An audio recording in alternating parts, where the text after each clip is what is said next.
Hi, I'm Kerry Blaser, the Divine Feminine, reincarnation of Mary Magdalene. Thank you for clicking on my clip.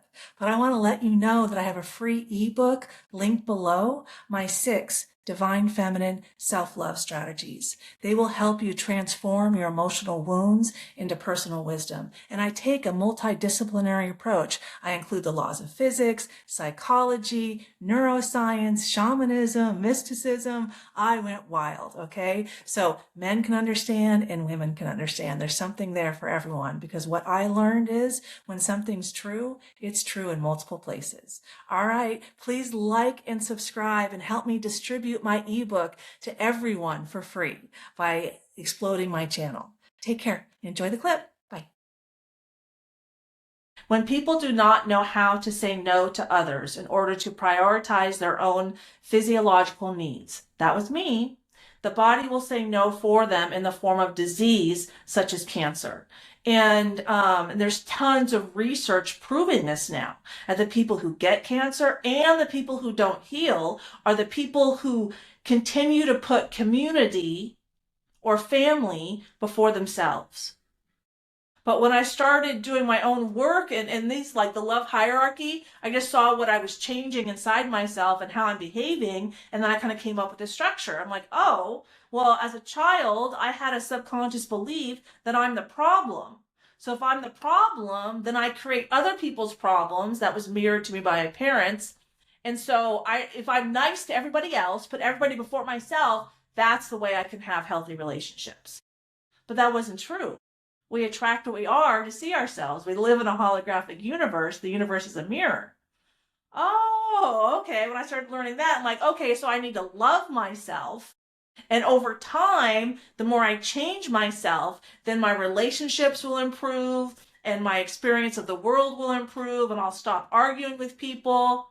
It's like, oh, that makes a lot of sense. If I fill up my own cup of love first, and then I have overflow, and I pour on others from my overflow, then I'm healthy. Like, here's an example. Let's say I have one pair of shoes and I see someone who doesn't have shoes.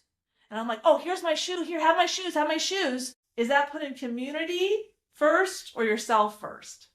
Because I'd argue community, and I used to do that, and I used to be around people that did that. I'd give away things that I wasn't giving to myself and then wonder why I had so many problems.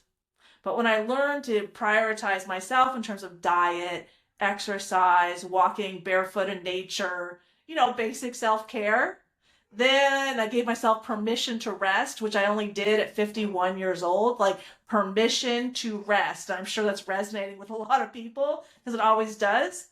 We're so busy working, like especially, the women and then like the men too, because then the men do not have a healthy emotional center to come home to help them process their emotional challenges, work it through and then go out and work the next day. We're both trying to make money and then wondering why we're mentally ill.